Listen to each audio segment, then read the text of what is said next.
Magnetics का up and down होगा, तो उस रनिंग में सपोर्ट करने के लिए कैपेसिटर होता है। और ये कैपेसिटर अपने अंदर में चार्ज रखता है।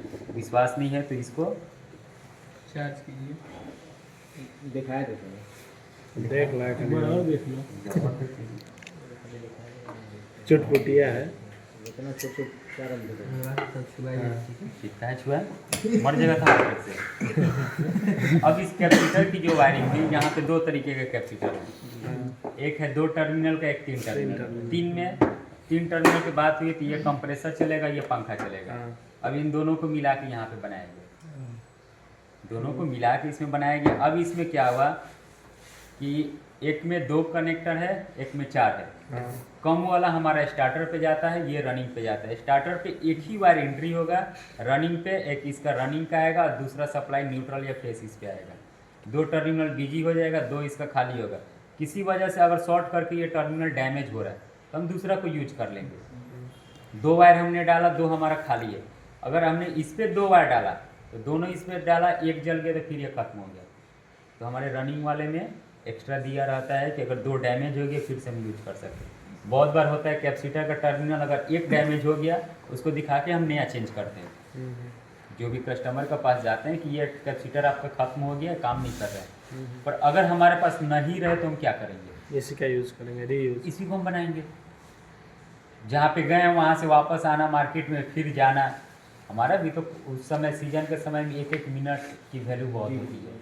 वहाँ पे वापस आइए, खर्चा लगाइए, फिर लेकर जाइए और इतना प्रॉफिट मिले ना, कैपेसिटर सेल कर लेंगे तो क्या करेंगे? तो बहुत बार होता है आदमी काम जुगाड़ पे काम करके निकल जाता है कि निकलिए यहाँ से, अगली जगह जाएंगे, दूसरा हम काम करेंगे। ये हमारा स्टार्टर का आता है, ये हमारा रनिंग का होता है। अब इसमें भी स्टार्टर पे होता है, रनिंग पे होता है। स्टार्टर पे कोई सप्लाई नहीं होता, सप्लाई रनिंग पे होता है। इसमें भी स्टार्टर पे नहीं रहेगा, सप्लाई जो रनिंग पे होगा, लाइन या न्यूट्रल रनिंग पे ही आएगा। इन दोनों को जब हम जोड़ेंगे तो रनिंग एक हो जाएगा। ये रनिंग एक हो जाएगा कि दोनों पे न्यूट्रल सप्लाई आ रहा है या फेस सप्लाई, और ये स्टार्टर दोनों अलग हो जाएगा। तो वही चीज़ें क्या हुआ, इस पे लिखा हुआ फैन का स्टार्टर अलग हो गया, कंप्रेसर का स्टार्टर अलग हो गया, और ये रनिंग हमारा एक हो जाएगा। वही चीज़ यहाँ पे जोड़ी जाएगी। यहाँ पे लिख दिया कॉमन, मोटर का रनिंग और फैन का रनिंग इस पे आया, इसी में न्यूट्रल आया, ये हो गया। यहाँ लिखा फैन का स्टार्टर इस पे आ गया। ये लिखा कंप्रेसर का स्टार्टर इस पर आ गया। तो स्टार्टर रनिंग और कॉमन दोनों अलग। तो कॉमन में लाइन हो गया और रनिंग में न्यूट्रल हो गया। लाइन न्यूट्रल मिलेगा, कंप्रेसर पंखा चलेगा। अब इन दोनों को वायरिंग पहले हम सिंगल करेंगे, फिर उसको करेंगे वायरिंग। ये कलर कोड से कोई मैटर नहीं है। कलर कोड के चक्कर में रहेंगे हमेशा हम कन्फ्यूज होंगे। रीजन क्या है, वैसे भी हम जिस देश में, इस देश में नियम के नाम मतलब नियम के इंसान भूल जाता है। भूल लेगा क्यों नहीं, इतना ना माइंड पे प्रेशर रहता है। अब रोड पे कौन दिशा में चलना खुद भूल जाता है। बाएं इंडिकेटर देकर दाएं स्कूटी घूम जाता है। हुआ है सर बहुत बार। अक्सर ऐसे ही होता है। फीमेल का मेल भी तो वही करता है। मेल भी कर रहा है, फीमेल इंडिकेटर बाएं चल रहा, दाहिने हाथ दिया, टोटो नहीं घूम गया। जो करना करे मार के सूझ जाएगा। फेसबुक पे था, अगला कार आ रहा है उसको इंडिकेटर दे के राइट लेना है। अब इसमें कोई भी वायर हम किसी में भी लगा सकते हैं, बस हमको जो टर्मिनल पे वायरिंग दिया हुआ है उस हिसाब से हमें वायरिंग करना है, उस हिसाब से वायरिंग करेंगे चलेगा।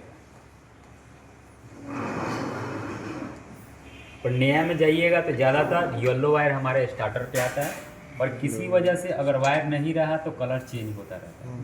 इसमें हमारा स्टार्टर ये पॉइंट हुआ, तो स्टार्टर पॉइंट जो होता है वो हमारा सिंगल ही रहता है, उसमें किसी का कोई दखल अंदाजी नहीं होता है। स्टार्टर हुआ, ये कॉमन को कैपेसिटर से मतलब नहीं है। कैपेसिटर रहे ना रहे उसको कोई मतलब नहीं है। दूसरा है हमारा रनिंग जो हुआ, रनिंग में ही कॉमन में हमारा न्यूट्रल या लाइन आएगा। एक सप्लाई इसमें आएगा, मोटर को चलने के लिए लाइन और न्यूट्रल चाहिए। एक सप्लाई अगर लाइन हमने इसमें दिया तो न्यूट्रल इन्हीं 2 वायर में किसी एक में आएगा, तभी इसका सर्किट कंप्लीट होगा। तो न्यूट्रल किस में आएगा, स्टार्टर पे आएगा नहीं, रनिंग पे ही आएगा। वायर है रनिंग वाले में ही सप्लाई आएगा। रनिंग का ये हो गया, हमारा कॉमन ये हो गया। पर कॉमन ये डायरेक्ट नहीं जाएगा, तो एक ऐसा वायर चाहिए जो इसमें थिम्बल कनेक्ट करके आगे निकलेगा। इसको ब्लू वाला लगा देंगे। ना होगा तो फिर अब इसमें काटा जाएगा। क्लास है हम्म क्लास चाहिए ना वायर बता आप लोगों का बहुत गंदा आदत ये है कि आप लोग हाउस कीपिंग नहीं कर रहे, भाग जा रहे हैं, बस बैग उठा रहे हैं, भाग जा रहे हैं सारा कुछ। और हाँ, इसमें से कोई ऐसा भी आदमी है हाँ जी। जो कुछ टूल्स वगैरह इधर उधर किया है, क्या 2 गो स्क्रू ड्राइवर गायब है, पता नहीं कौन किस बैच का हुआ है। अच्छा स्क्रू ड्राइवर 8 गो था। अच्छा मतलब देखिए आप कैमरा किसी सब को चेक कुछ करवाइए। तो नहीं रहे, लेकिन कैमरा में क्या किसी कर ने गलत बात है सर। चेक करके क्या करें? तो पता चल जाएगा कौन पता लिया है। चलेगा उसको वही से किया जाएगा। नहीं, वो नहीं लेके जाएगा भाई। सीन कहाँ से गलत बात है जो ले गया है। नहीं, अब हम किसी को देखे तो नहीं है, हो सकता ले है कोई कहीं नहीं पर गया होगा, किसी गिर निकाले गया हो, होगा। ये हो सकता है। लेकिन यहाँ से कुछ गया है। आप लोग जो ले रहे हैं सर से अपने हैंड ओवर उनको कर दीजिए, सर मैंने लिया आप लीजिए, आप अब उसके बाद आप बोलिए और फिर कोई भी मोटर चलने के लिए, चाहे कंप्रेसर हो या छोटा मोटर हो, एसी की बात हो रही है, डीसी वाले की नहीं। एसी में कॉमन स्टार्टर रनिंग होता है, चलने के लिए कैपेसिटर की जरूरत पड़ती है। उस मोटर के हिसाब से कैपेसिटर की पावर होती है, यानी जितना ज़्यादा बड़ा सामान हो उतना ज़्यादा पावर लगा के उसको उठाया जाता है। कोई सामान उठाने के लिए क्रेन, कोई भी क्रेन नहीं, ट्रैक्टर वाला क्रेन बोले उठाता है, वो बड़ा सामान नहीं उठाएगा कंटेनर। तो उसी हिसाब से मशीन जितना हेवी मोटर को चलाना है उस हिसाब से कैपेसिटर लगता है। ये कैपेसिटर हमारा रनिंग कैपेसिटर है, स्टार्ट करके रनिंग में मदद करता है। ये हमेशा अगर जब तक ये कंप्रेसर चलेगा तब तक इस कैपेसिटर ठीक होता है। चलाने के लिए हमारे 3 वायर होता है, कॉमन वायर जो रहते हैं उनको कैपेसिटर से कोई मतलब है। रनिंग स्टार्टर वायरिंग कैपेसिटर से आते हैं। अब उसमें स्टार्टर वाला जो वायर है वो अपने सिंगल ही टर्मिनल पर रहेगा, क्योंकि इसमें सप्लाई लेके ये छोड़ देगा तो रनिंग से चलेगा। इसका हम वायरिंग करेंगे, एक सप्लाई रनिंग में आएगा, लाइन या न्यूट्रल, और एक वायर हमारे कॉमन में आएगा।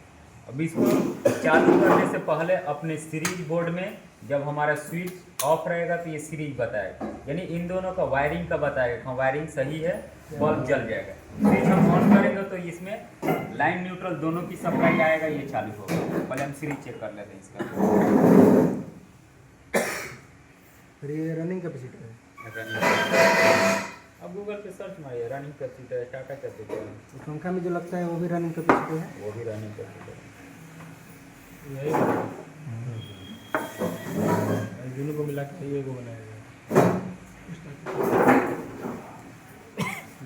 अब देखिए किसी वजह से मोटर में प्रॉब्लम होता है, या कैपेसिटर की प्रॉब्लम हो या मोटर की प्रॉब्लम, तो मोटर नहीं स्टार्ट होता है। स्टार्ट एक तो होता है कि पूरी तरीके से नहीं हुआ, और एक हुआ होता है तो वाइब्रेट करता है। तो हम एम्पियर मीटर हमेशा चला के एम्पियर मीटर के साथ ही चेक करें, जिससे पता चले कितना लोड ले रहा है। स्टार्ट में भी है कि ज़्यादा लोड लेके ना स्टार्ट हो, ज़्यादा लोड लेके स्टार्ट होगा तो एमसीबी ट्रिप करेगा। और ज़्यादा लोड की बात हुई, जो होता है कि 1 सेकंड के लिए लोड लिया, बंद हो गया, तो ना ही एमसीबी ट्रिप होगा, ना ही स्टेबलाइजर स्विच हमारा बंद होगा। जो स्टेबलाइजर की भी एक क्षमता है 12 एम्पियर या 15 एम्पियर की लोड लेने की, उससे ज़्यादा होगा तो स्टेबलाइजर बंद होकर फिर से स्टार्ट होगा। ऐसा आता है प्रॉब्लम। तो हम अपना मीटर की जो बात रहे, इसमें एम्पियर में 20 है सबसे छोटा 20 है, उसके बाद 200 है। अगर हम 20 लगाते हैं और 20 से ज़्यादा का अगर ये लोड लेता है तो ये ओवरलोड बताएगा, और हम एक अंदाज़ा ही लगा सकते हैं कि 20 प्लस आ रहा है, कितना आ रहा है नहीं पता।